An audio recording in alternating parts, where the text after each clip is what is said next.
Hey y'all, welcome to the Big Mama Was Wrong podcast. I'm your host Marisha, and here we dive into wellness and growth surrounding mental health and culture. Let's get into it. Hey y'all, thanks and welcome back. So happy that y'all have chosen to listen to another episode of Big Mama Was Wrong. Today I have another guest, Mr. Warren Hoskins, who is a master level psychologist, and we're going to be talking about pop psychology. There are some things that as clinicians we recognize and we have terms for, but then pop psychology kind of like twists it up or kind of taints it and it becomes a trend. And so we want to clear up some myths and kind of help people understand that's what this is and that's what this is not. And this kind of pairs with the chapter That's What That Is from the Big Mama Was Wrong book, the second book. So Mr. Hoskins is going to hop in and introduce himself and we'll get started. What's up, y'all? My name is Warren or Gene Hoskins. I'm a psychologist here in the state of North Carolina, where I own my own practice, Peace of Mind Psychological Services. I have the esteemed honor of helping people walk through life, whether they have clinical diagnoses or just kind of dealing with the ebbs and flows of trying to be a human being in this ever-changing world. My background includes everything from working in prisons to hospitals, community mental health. I'm now in private mental health. And concurrently, I am an adjunct professor at Durham Tech, where I teach general psychology. So I get to not only be in the field and the trenches, but I also now get to help educate the future generations about this wonderful field and all the vast information and misinformation that's out here. And that's one of the reasons I'm here today, Marisha. I just want to talk about kind of what we've been hearing and some of the stuff. I understand why we think certain ways. We kind of want to just give some truth and verifiable evidence to what it actually is. Yes, I'm here for it. You said it so clinically. Okay. Look, and now I'm going to say it the other way. I know a little something. How about that? Yeah. I believe that. I'm just kidding with you. One of the terms that's been really big is gaslighting. Mm-hmm. So gaslighting is, pop culture will basically say that gaslighting is when someone lies to you or tries to convince you that you're wrong. Mm-hmm. But we know that gaslighting it's a little bit more than that. I think what pop psychology does is like broadens things out, so it makes it look like everybody is doing things when it's really just kind of everyday life. Yeah, you know what I think with this particular generation is, and again, what I love, and in everything, there are both positives and negatives, right? Mm-hmm. There are positive and negatives. I believe what I love is just the attention now to mental health and the things of mental health and how people interact and interpersonal functioning and just all of that, right? We have more attention to mental health. I think, and having more attention, we'll begin to generalize what we're seeing in behavior, and it might not be what we think it is. For sure. Now, gaslighting, I think, is a term that there isn't anything in the DSM that specifically correlates to gaslighting. However, gaslighting behaviors can be seen a lot of times in your personality disorders, like borderline personality disorder and narcissistic personality disorder. And so I don't really have an issue with gaslighting, because I know most people don't know that it's not a diagnosis. So I'm not one to have issues with it. Matter of fact, I may use it in therapy. I just need people to understand it's not actually like a diagnosis. It's what we use to describe behaviors in which someone is kind of being deceptive or making you believe that what you see is not what you're seeing, and kind of putting the wool over your eyes or the cloth over your eyes. That's what we describe as gaslighting. And yes, that's kind of where I stand with that. What do you think about it? I feel like, I know that this usually related to deception, but I feel like the other component to it is trying to make you feel like what you're seeing is not what you're seeing, or what you heard is not what you heard, but it goes beyond, for me, deception as it relates to like just intentionally angering people, and not from the sense of like being argumentative or just trying to, it's almost like, to me, it's almost like a silent taunt. You know, like you know that this person is going to get upset, which is usually what happens. I think the key to it is it's intentional. It's intentional, and it's not just about, for me, it's not just about deception. Like, if you know that what you heard, what I said, I know I heard what you said. It's not just about the fact that you're trying to deceive me or manipulate me. I'm upset and you're still pushing the issue. Like you're Mm-hmm. still, I feel like gaslighting kind of correlates with the emotion too, for me. Mm-hmm, mm-hmm. Yep, and I think what it is, I think a lot of times we as human beings, we have to make sense of the world around us. Like we have to. And Mm-hmm. so when we say a set of behaviors that is like, I don't know exactly what that is. I'm going to term it something. This is kind of what that is, right? Mm-hmm. We all have experienced. We know, like, no, I know I'm telling the truth. You're trying to make me crazy. What is that called? Yeah. Gaslighting. Yeah, Yeah. gaslighting has become that term to explain that particular scenario that we all experience. And I Mm-hmm. tell people, yes, the term is effective, but what are we actually saying? All we're saying is it represents a person who is other than you in that conversation with you who's trying to get over. And I believe it speaks more to who they are and what they're Yeah. trying to get out of that, relationship or that particular experience, right? And so yes, gaslighting is a term. Do I feel like it's a bad one? No, I feel like again, as human beings, we have to make sense of the world around us. We attribute everything that happens to something, whether it's something internally we've done or something Mm-hmm. externally, right? We have to attribute something to something. We have to make sense of the world around us. And so part of these labels that we are kind of getting and applying is our opportunity, I guess, to make sense of the world around us without a proper education about what we're seeing. Mm-hmm. And I think gaslighting is one of those. What is this term? Well, let's say we all know what this is. We've Mm-hmm. seen it before, so let's call it gaslighting. So as clinicians, what do you feel like, if it's anything that we should be doing differently, what do you feel like we should do differently to make sure that people kind of don't get caught up in the whole pop psychology? Oh, I just tell people make sure you're researching for yourself and know that TikTok isn't a textbook. TikTok is TikTok. Yeah. Instagram is not a textbook. And then everybody, I get on my a lot of my particular clients, they'll come and say, so and so said this. I said, who was so and so? Oh, I was scrolling and I saw them on Instagram. I said, what are their qualifications? I don't know, but they got a lot of followers. I said, if I told you to go over someone's house right now Mm-hmm. and eat the food they prepared. You don't know them. You don't know how they prepared for that food. You don't know what they did to that food. Would you consume food from different people's houses if you didn't know the conditions or their preparation and presenting you something to eat? No, I wouldn't. I said, so what is it, or why are we okay with inundating ourselves with information from sources that aren't reputable or proven? And so we have a responsibility if we're going to consume to make sure what we're consuming is healthy, reputable and verifiable. Because some people that are talking, I'm like, yo, that's actually everything against what we talk about. And so like this is the complete opposite of what we discussed. So just be sure, like, hey, if you hear one thing, say, well, let me see what a reputable source may say about it. The DSM-5, WHO, World Health Organization. I mean, it's different things. APA, American Psychological Association. What do they say about said things? And even AI's got them. AI's a pretty good resource. Is it 100% correct? No, but is it like 99.5? Yes. So consult ChatGPT, consult some of these other things that are just a little more verifiable and reputable before we consume and live under stuff. Because what's happening is I'm seeing people consume and live under ideologies and ideas they've gotten from social media, and now Mm. they live under stuff that's actually fabricated. Wait. So I want to go back to something you said. Did Yeah. you say consult Chat GPT? Mm-hmm. You may have to even just say, like, what is, according to DSM, what is this? And then look up what is this DSM-5? What does the World Health Organization say? What does American Psychological Association say? Like, look up reputable sources and not just social media therapists, because we can say all day long. I can go on social media right now and say I'm a multi-millionaire and I can rent a car out, and y'all say, oh my gosh, he looks like, he has a nice car.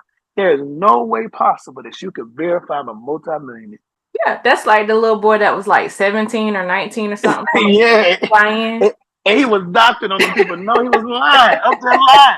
And they couldn't let him do it. Like, it's like we gotta protect, just like you protect your stomach from just how people live. If you want to eat everybody else's house, protect what you consume, because once your brain gets a hold of some stuff and you start living under it, some of y'all are living under stuff that is completely fabricated. You've developed a whole reality of stuff that's unfounded. And so just be sure the information you're consuming is something that is true. That's kind of the life of social media, though. It Social media is is. comprised of what we, as I guess members of the social media culture, what we want other people to see, what we want the other members to see. So Absolutely. that makes Absolutely. perfect sense. And I think social, again, I am not, I hate social media. I think it has its place. I enjoy it myself. But I also recognize there has to be well intentioned setting of boundaries and what you're willing to be like, okay, no, yeah, I'm gonna let y'all have that one. Yeah, that's a part of being responsible on social media. Absolutely. What about being triggered? Oh, the Lord have mercy. If I hear that one more time, which again, I think I'm one of the people, I'm not mad at that. I think it's one of those ones, we as human beings, we got to make sense of the world around us. We needed to understand a term, that particular incident that happens when someone says something that makes me have an immediate response. We needed a term for that. And we knew what it was because we've been working with it for a while. People finally understood what it is. So I'm not really mad at. Do I feel like it's used, overused? Yeah, because I say some stuff isn't trigger. Some stuff is just you just natural respond to things, right? I think triggers generally, when I think of a trigger, and it's not always this case, I think of more trauma based things, like Mm-hmm. something reminds me of a previous trauma, which for me, trauma, the most superficial, if you want to, not superficial, basic definition of trauma is a deep emotional wound. Something has happened. It is Mm-hmm. like if I fell off my bike or, and I scraped my arm, there will be a mark on my body that proved that something has happened. And even over time, as it healed, there will still be some kind of evidence that I have been harmed. When I was a kid, I used to climb everything because I just know I was Spider-Man and Sonic and all of them. And I remember climbing a clothesline. Y'all probably don't know what that is, but in the 80s, 70s, 80s, 60s, 70s, 80s, 90s, we had a clothesline. And the one that I was climbing, it was like probably early 90s, had been there probably since the 60s, and they got old and rusty. And I remember the church mother who was watching me, she said, "Get down, you're going to hurt yourself." And nope, me being rambunctious and hyperactive, I climb it. I end up sliding down. I scraped my arm. Mm-hmm. Um, she washed my arm out. She fussed me out. And even at 37, I have a keloid in a spot where I did not listen and ended up scraping my arm. So although there's no pain in the area, I'm always reminded when I see it what happened. Trauma is very similar. Trauma is something, it's just an emotional wound. It reminds you that something has happened. And sometimes after things have happened, there might be an incident or something that reminds you of that. And that incident kind of presses on that mark, and that mark causes you to react. That is what we consider to be a trigger. Mm-hmm. Some of y'all are saying triggers for stuff that is like, no, you're just irritated. So it's a Yeah. difference. It's a difference between being irritated and being triggered. Like, oh my gosh, somebody pressed on that mark or something reminded me of that mark, and I now remember that pain. I remember that experience. That is what constitutes a trigger. But again, I'm not necessarily mad at people because I think what it's also doing is causing people to be a little more self-aware. Mm-hmm. Overly self-aware, yes, but a little more self-aware. And I believe self-awareness is the best gift anyone can give to themselves. So, Yeah. yeah. When I was 5, I remember very vividly me and my sister were, and this is like my poster child trauma story for Uh-huh. myself. Me and my sister were in Baltimore for the summer. We were at our aunt's house, and I was playing by myself, and I put a hairpin in an electrical socket, Mm-hmm. and I got shocked.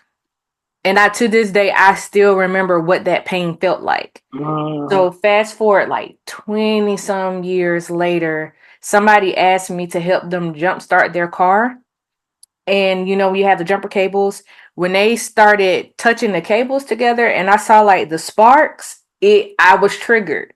That's a trigger. I was That it like I remember having heart palpitations and feeling that sense of fear. Like I was really scared. I did not want to physically touch anything mm, that I thought I could be shocked by. And that's kind of what I relate to being trauma comes in different ways and it looks different ways, but that's kind of like Absolutely. my public story of like experiencing trauma is I do remember one being shocked, but I also remember that fear that I felt in not wanting to touch those cables. Yep, now that's trigger. Yeah. That's a trigger. So, and I think again, we want to have an expression. I think people needed something to explain what it means when you're kind of maybe caught off guard. I think sometimes we're saying caught off guard and being reminded of a trauma is synonymous, and that's not the same. But Mm-hmm. again, like I said, I'm not necessarily mad because generally I could differentiate, like, okay, that's not a trigger, you just caught off guard, or you just didn't like that, right? Mm-hmm. Um, but I could differentiate, like, oh, because that actually was a trigger because it pressed on something that was reminiscent of a less favorable experience. And Mm-hmm. so, yeah. So what about sorry. What about narcissists? Because this one, and I chuckled because I'm Ah, like, oh my gosh. This the one. everybody is Let me tell not you something. a Let me tell you narcissist. something. This for that bipolar mind, Lord Jesus. Yes, yes, yes. This But is so. before you Mhm, unpack it, this is what I'm going to ask you to do. First, I mhm, want to talk about what a narcissist is, mhm, how to differentiate, but mhm. also narcissistic personality disorder. Right, right. So, and I think this is when it gets confusing. So, you have narcissism. Mm-hmm. Um, I, you can have somebody who is narcissistic, but may not have narcissistic personality disorder. Right. So, narcissism, it comes from a Greek character. I think it was, I forgot his name. It was something, whatever it is. But it was known because he fell in love with his reflection. Um, Mm. I remember hearing about that. Mm. yeah, so it derived from it, but narcissism generally is just this overinflated, grandiose perception of oneself. Mm-hmm. You just is all about you. Generally, a narcissistic personality disorder, which is one of the personality disorders, there's a lack of empathy. A person has superficial charm, and they literally superficially charm you because they're trying to get something out of you. Mm-hmm. There's a lot of exploitation in that relationship. They generally do that. Whatever they're doing is not really genuine. They're doing it for self advancement or to get something out of you. I actually did therapy with someone who had narcissistic personality disorder one time, and it was interesting because I remember he said, I only like my dogs because all other humans are stupid and most of them aren't attractive." And so, like, this is how it's just a very superficial, you're beneath me. Now, there are narcissistic traits, and I think that's what people believe. Just because are traits that makes you a narcissist, have narcissistic personality, so that's not true. Some people have an overinflated, grandiose self. It's about them. If you look at some of the stars, social media lends to that. Kanye West, love him. Mm-hmm. Donald Trump, Kim Mm-hmm. Kardashian, Paris Hilton. Those are elements of narcissism where there is an almost a grandiose exaggeration of who you are. It's very superficial. It's about what I got on. That is a very true thing. But I think we're so quick to pathologize or diagnose someone as having narcissistic personality disorder when we just forget that some people are just terrible people. Like everything doesn't have to be a diagnosis. Some people are just bad people and they may have narcissistic tendencies. It doesn't make them a narcissist. So, Um, so I'm sorry. So there's something that I wanted to ask you to touch on because when we're looking at the DSM, and just want to plug this right quick, DSM is basically the manual that we use in the mental health field to diagnose people. mm, So when you're looking at a DSM, in order to meet criteria for the narcissistic personality disorder, don't they also have to fantasize about power? I know that is some parts of it, yes. And so, matter Mm-hmm. of fact, let me actually consult because this is my favorite thing to do. I'm going to let you know. Hold on, because there's some things that are absolutely essential. Because keep in mind that in order for you to meet criteria for diagnosis, you have to meet certain things. So, number one, we know there's a grandiosity, meaning you're a far exaggerated view of self. I am vastly important, right? There's a need for admiration. You need to be admired. Okay, people typically exaggerate their achievements and talents. They expect to be recognized as superior, even if they haven't accomplished those things. There is a preoccupied thing with fantasy, like you said, like you're immersed. You want unlimited success, power, or ideal love, beauty. You believe you're special, and requires excessive admiration and validation. Generally, the theory is they require excessive admiration and validation because the actual self-esteem is very fragile. And generally, they can be considered very arrogant or haughty. And then there is some jealousy towards others, or they may assume they just jealous of me. They want to be me. They want my spot, right? So that's generally what it looks like for it to be a diagnosis. Now, are there such thing as having narcissistic tendencies? Absolutely. But we have just taken it on social media and made it a whole thing. Yeah. And it's not to be condescending. It's just when we know better, we do better, you know? No, I agree. I think you nailed it. I honestly do believe you nailed it when you said, or you kind of created a contrast between narcissist, narcissism, and then the clinical diagnosis of it. Yeah, you can have traits, absolutely. You know, I could have my nose running, and I also can have a sore throat. That Mm-hmm. doesn't mean I have the flu. It could be allergies. Mm-hmm. Oh, you know, it could be sometimes when I don't the weather changing. You know, just I may have traits doesn't make me have that thing.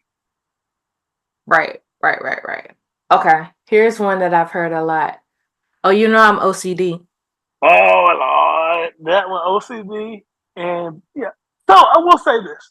We'll say this. We're noticing that there are increases in some diagnoses that before was not as popular. Um, it could be that more people are coming to the knowledge of what it looks like. Number one, Mm-hmm. um, and two, we know that things are now presenting differently, and so there are some people who maybe actually have it, didn't know it. Mm-hmm. But I'm like, yo, really OCD typically comes with an obsessive and compulsion component where you're generally doing those things to avoid something happening. So for case in point, I had somebody come to my office. She felt like if she didn't wash her hands a certain amount of time, then something will happen to a family member. So she would have to do that. And if she did not do that in a period of not washing her hands, there was something we call anxious distress. And so she became so anxious until she felt the compulsion to complete that, so that whatever tragedy she thought would happen would not happen. I had one woman who felt like if she didn't walk through the door a certain way, the plane would fall out of the sky. Mm-hmm. Right. And so generally when in OCD you're doing something to literally combat another thing. There are some people who feel the need to wash their hands account, right? Generally it's Mm-hmm. rooted in anxiety. OCD is rooted in anxiety. And so just because you like to see things clean and it bothers you to not see things clean does not mean it constitutes a diagnosis of OCD. It's just like a clean house, and dirty makes you feel icky. So have you ever seen, is it Big Bang Theory? Yes, but I didn't So, really watch it. Like I watched more Young Sheldon though. okay, so I think young Sheldon had OCD. Yeah, oh yeah, he also had autism. They didn't say nothing about it though. Yeah, he Yeah. definitely is textbook autism. But Mhm. just the whole knocking 3 times, like he had to knock on the door 3 times before he could, Compulsion. yeah, before he could do it. So just kind of helping people understand it's not about because you keep your shoes in a straight line. Or No. now tell me this, how would you separate what some people are saying is OCD, obsessive compulsive disorder? How would you help people understand the difference between being OCD and being superstitious? Ooh, that's a good one. That's a good one. How would I do that? I feel like with OCD, when it's actually clinically OCD, there Mm-hmm. is a component of anxiety that is there, and it Mm-hmm. kind of drives the obsession and compulsion. There's a thought. Mm-hmm. And so I generally am going to look at the thought that precipitates the action. Mm-hmm. Some people may say, I don't do this because of this. I was taught this because of that. I say, okay, that's more superstition. But if you say, hey, I don't do this because if I don't do this, this will happen, and I know it, and I feel it, and when I think about it, I get this, nervous and anxious. My heart palpitates. I can't breathe. I can't focus. I can't. I'm always late to work. It's Mm-hmm. like at some point you got to be like the level of anxiety and how it precipitates the action leans more to OCD. I think a lot of superstitions are things we've gathered over time. Now, do I feel like the overlap maybe there? Absolutely. And I think it's going to be based on the clinician to make the clinical determination to the degree to which it is OCD or OCD behaviors and superstition. But I'm going to look at the anxiety behind it. If there's a lot of anxiety accompanying it, we're probably no longer, it's probably not really a superstition. We probably thought it was. It's more so a clinical explanation for what we're seeing. That's good. Okay. How about split personalities? Oh, Lord. Lord help me. That one is interesting because a lot of people are believing that split personality, schizophrenia are all the same. They're not. So let me explain the difference. So in the DSM-5, we have different types of disorders. You have your psychotic or thought disorders, mood disorders, anxiety disorders. It's different ones. Right. Schizophrenia is in your thought disorder, and it literally means split mind. That's when you see the hallucinations and whatnot, hearing voices. But then you have something, it used to be called multiple personality disorder. Now it's called dissociative identity disorder. It's called DID. That's different. That's a personality disorder. Generally, what happens with that? People say, I got different personalities. No. You just show out. These in DID, you have something called alters, where they're literally different personalities that have been developed from trauma. Generally, you usually see DID, or what is formerly known as multiple personality disorders, with people who had a severe history of trauma. And what happens is the research says after significant traumas happen, there's something in our brain that splits and creates another alter to protect the one that has been traumatized. And so you develop these other alters as a way of almost escaping and protecting the one that's been hurt. Depending on the degree of trauma, more splitting happens. And so you have different alters. That's how that happens. They're called, and that's the different personality. That is the textbook correct way of describing what multiple personalities is. You literally have created out of trauma a different one. And in some research, these different ones have learned different languages, have different physical conditions. Like the brain, we only use 10% of our brain. It's so much more of our brain that we have to unlock.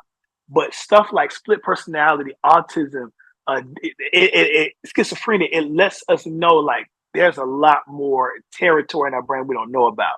But I said it to say it's called alters, and those particular personalities literally serve to protect the other one. Other people that got multiple personalities know you're just emotionally dysregulated, and you need to give a title to some of your behaviors that you're seeing. You don't have multiple personalities; you're just dysregulated. So the old school depiction of DID, or what some used to call split personalities, was Sybil. Sybil was a perfect example. The new school is split. Split. Also, I'm gonna put old school, new school is split. In the middle was a book called A Child Called It. Have you ever read that book? Okay, probably one of the saddest books I've ever read. But it was a true story. A little kid endured extreme physical abuse, where his parents locked him in a cage in the basement for a good portion of his life. And that abuse caused him to begin to split. And the way you really work with the splitting of alters is by the end of therapy, which it takes years, it's the integration of all the alters into a new person. And so you never really get back to the original one. You just the goal is to bring them all back into a new person. And so that's kind of what it is. But what people think is multiple personality disorders is nowhere near what it actually is. Because I've assessed people, and they've said, or a lot of times specifically, I've heard parents speculate or suggest that their kids may have different personalities because they're like, I can have one kid in one moment, they wake up the next day, totally different person. That's not how that works. Right. It's like you're saying about the emotional dysregulation or the mood dysregulation. And I think sometimes we also, as people, are multifaceted. Yeah. Not necessarily fake, but there's just How I kind of describe my life is like you got the inner courts, the outer courts, and the holy of holies. Mm-hmm. So the people that are in the holies are not going to necessarily, or they're going to see more of my personality and emotions than the person that's in the outer courts. But But it also, we got doesn't to mean keep that you're meeting two different people. absolutely, and it can be like, I think people also have to realize, like, we are emotional beings. We also have behavior which can be unpredictable. Emotional behaviors are probably not going to be the same thing in every environment all the time. It depends on Mm-hmm. how physically how well we are, if we're tired, if we're not tired, if we have energy, we had a bad day, good day. All that contributes to our expression and how we interact in our interpersonal functioning from day to day. Mm-hmm. And so I tell people may not be the same. Now, if there are vast changes, and it's like, no, wait a minute, this is very stark, then we Mm-hmm. need to look more at the mood disorders. But a lot of people are trying to put what their mood disorders into the personality category, and that is not what you get there. Some Mm-hmm. people just have mood dysregulation. Let's talk about that. And that is more common than people realize. Everybody want to have multiple personality disorder. No, it's really more the mood, and that's we can stabilize that with CBT and some medication, right? Yeah. So But that's a whole different thing. CBT. Can you explain Mm-hmm. what CBT is? Because I'm really big on helping people. You and I, we Yeah, both know what it is, but other people may not be familiar with CBT. yeah. So in our field, there are different kinds of schools for how we implement the therapeutic process, how we walk people through it. CBT is cognitive behavioral therapy. It kind of came to be, I believe, in the 60s. And what it says is generally it's a kind of therapy that focuses on our cognition. Anytime you see the word cognition or cognitive means thoughts Mm-hmm. and behavior. So it's how thoughts and behaviors are intertwined and connected. Mm-hmm. One of the chief, I guess, points of CBT therapy is that we realize before feeling happens, there's a thought. So there's Mm-hmm. thoughts, feelings, behaviors. Thoughts, feelings, actions, behaviors. When we look at people's actions and behaviors, we then have responsibility to help them go back and figure out how they felt about or what they were feeling before that said action and behavior happened. Mm-hmm. And then once we determine the feeling, we then go back to the thought that precipitated. Because we realize if we can trigger the thought, change the thought, right? Especially Mm-hmm. if it's a thought that doesn't serve, it's a thought that's fractured, a thought that's just fallacy, and we can change it to be the correct thought, then the feeling that precedes it will be more, pleasant for the Mm-hmm. person, and the action then will reflect that. So generally with CBT, it's us going there, how you're thinking and how they're serving you. And then we go in there, we look at rational thinking, irrational thinking. Mm-hmm. Trauma can change that. So anything can change how you see the world. CBT goes in and kind of attacks the thinking, targets Yeah. the thinking, and then everything else follows behind that. Yes. Thank you for that. And You're I welcome. wasn't trying to put you on the spot, but I know using analogies kind of just happens with me sometimes. Yeah, me And I too. can say Yeah, it without thinking, but it's really important for other people that are listening to be able to kind of keep track with what we're talking about. absolutely, Um, absolutely. my last one, because you were talking about mood dysregulation, bipolar disorder. Oh my, people don't know what that is. 1 minute I'm up, 1 minute I'm down. That's not what that means. Yeah, I yeah. know if yeah, no, it doesn't happen that quick. It doesn't happen in the instant. Bipolar. Bi means two. Pole, Hmm. meaning there's a one pole, another pole. Um, Hmm. what it is, you can either have mania or hypomania, and then you go to like a depression. What it is that you have periods where for mania or hypomania, you have increased energy. You may have energy without the feeling the need to sleep, right? You may, or if you sleep, it's a cat nap and you feel rejuvenated and revived. Yeah. You have increased goal directed behavior, reckless behavior. These are people who may take their whole savings and go to Las Vegas and say, I'm going to bet it all, right? These Hmm. are people who may have increased risky sexual behavior during this time, gambling, increased fighting, increased drug use, increased ticket. Hmm. They also may feel like they can clean a whole entire house in one day. They may Hmm. be at 3 o'clock in the morning listening to music.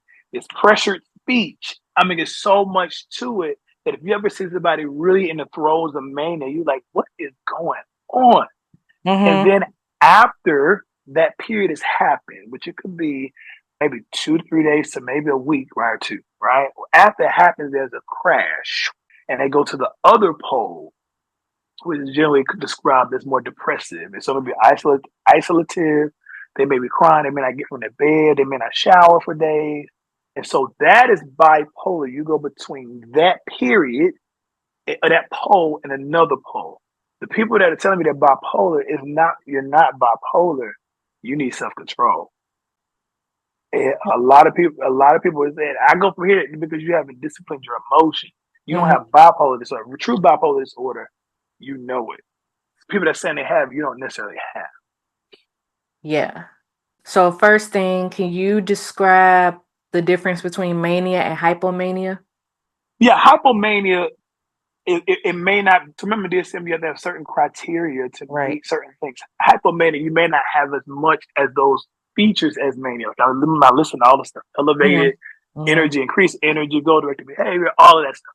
Hypomania may be 2 or 3 of those things, right? It's not full blown out mania, but you're going to be doing some things that are reminiscent. So you may have those days where you step and don't feel tired. You may take a cat nap and feel like, oh my gosh, I can take on the world. I have people who's in my office. I had one not too long ago. Their history, they got in a high speed police chase. In the past, I had people who we would have to literally put locks on their computer so they would not go on Craigslist and find random people to be promiscuous with. Mm. Some people taking their whole savings. I know some people who will go and buy a whole bunch of the same item because they don't want it. They want it in their mind. They don't want to ever run out of it. Mm-hmm. So that's main. The So impulse, yeah. hypomania may not be as pronounced as mania, but there's gonna be some elements, some features of it that you're going to see. So, have you seen Insecure? Oh yeah, and Okay. they did it. They did it perfectly. With Nate? Yeah. Mm-hmm. Yes. So and if y'all are not Insecure fans, just give me a minute because I'm a huge. I love me some. I love me some Easton. I love when Insecure was that love letter to millennials like us. Mm-hmm. It Yeah, was a for love sure. letter. I will always appreciate Issa for that. Yes. So when Issa was dating Nate and she had this fun, spontaneous, beautiful, I think at that, more like a beautiful personality, more expressive, just that elation, or I don't know if elation is a word, but that It elated is. mood, that happy mood. And then whenever he was just gone, like didn't hear from him. And then as they broke up, they came back together. Sorry for the spoiler alerts, but they broke up, they came back together. And that's when she learned that he had bipolar disorder. And I've watched the last season, I think at least 3 times. But I gotta watch it again. in the last season, people are talking about, Nate I think he had this reputation of just not finishing what he started. Mm-hmm. But we find out it was because he had bipolar disorder. Mm. I'm the type of clinician that sometimes I'm watching shows, I'm like, oh yeah, I see what this is. But Yeah. like you said, Just Issa just Rae. like her home girl. I knew that was postpartum. Oh, when she was, Yeah, it's Amanda's. Amanda. I can't think of her name on the show. It was Amanda Seals, but her her, Mhm, her character when she I saw this is absolutely postpartum. Or we call it perinatal depression. mhm, But yeah, and some shows really handle it right. There's a show called Shameless on Showtime. mhm, I don't know if you watch Shameless, but it was a mother who had bipolar disorder, and the way they handled it mhm. was chef's kiss. It was really done well, and so some people really handle it right. And so I remember looking at it's like, oh yeah, y'all did a good job with that. Mhm. But yeah, good dialogue. Yeah, so I love that. I love that. I feel like we've done a lot of intermittent chatting on this, but I feel like we've tackled what I wanted to tackle in that, making sure that we kind of combat, at least debunk some myths as it relates to what's presented with pop psychology versus what's kind of actual, so that we can just try to educate the listeners in understanding what they may be experiencing. Now, make no mistake about it, if you're listening to this, if there is someone that meets quite quote unquote criteria to be a narcissist, I'm not saying don't call them a narcissist. I'm just saying everybody's not a narcissist. Some people are just jerks. That Hmm. some people are just jerks. Somebody that made you mad, they didn't trigger you. They just ticked you off. So Hmm. just helping people be able to more accurately identify what it is that they're experiencing, so that we can live in a more well-informed society. So I thank you and appreciate you for Uh-huh. popping in. What's your shameless plug? What do you want people to know? Where can they find you? What do you have going on? This is your time to shine. I have too much going on, but I released a book about 2 years ago called Nuggets for Your Journey, not Mhm. the ones you eat, not the ones you eat, and it hit number one on Amazon. It's still selling, so check that book out. It's a book. Yes. It's a book just to help you deal with life. We talk about relationships. We talk about you just have to read the book, but it's different thoughts over the course of doing therapy the last 11 years. There are some things I said in therapy, I'm like, oh, that's really good. And I wrote it down like in my notes. And so what I did is just a culmination of just thoughts I've had over the past 11 plus years. I also get the opportunity to go around to different churches and companies to go teach and train on mental health and all of that. And so just my experiences in a book, and many people have really enjoyed it. And so it's on Amazon. I think it's like $20. Have music, all that stuff. Just look me up, Gene Hoskins. My practice name is Peace of Mind Psychological Services. We're located right here in Durham. Unfortunately, I'm not taking any new therapy clients, but I'm still available for training and testing and Mhm. all of that good stuff. And so I'm looking forward to connect. And thank you so much for letting me come on your platform and talk about what makes me a geek. For sure. I appreciate it. It's been a pleasure for me. Is there any final thought that you want to leave with the listeners? No, you know what? Put yourself first, right? Do what's best for you. And I'm gonna tell you, we're in such a society now that it's about going after your goals and dreams. I think that's beautiful. But if you never hear me say anything else, I'm gonna Mhm. say two things. Self-care is not just a luxury, it's a necessity. Mhm. So make sure that we're taking care of ourselves. And two, learn when to break away before you break down. Mm. And so be self-aware of those times where rest is necessitated, and don't overdo it, because once you experience burnout, it's hard to bounce back. Yeah. Yeah, it Mm, is. It is. yeah. That's good. Okay. Yeah. So thank you. Mhm. That's good. No As problem. No problem. always, as always, I appreciate y'all for listening, and we will holler at y'all in the next episode. Peace.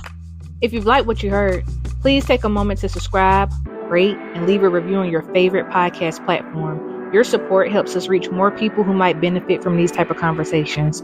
Also, we'd love to hear your thoughts and questions about today's episode. Reach out on Instagram at Marisha Cares or send an email to contact@callmarisha.com. Your feedback and stories are always welcome. Last, make sure you check out show notes for inspirational bonuses.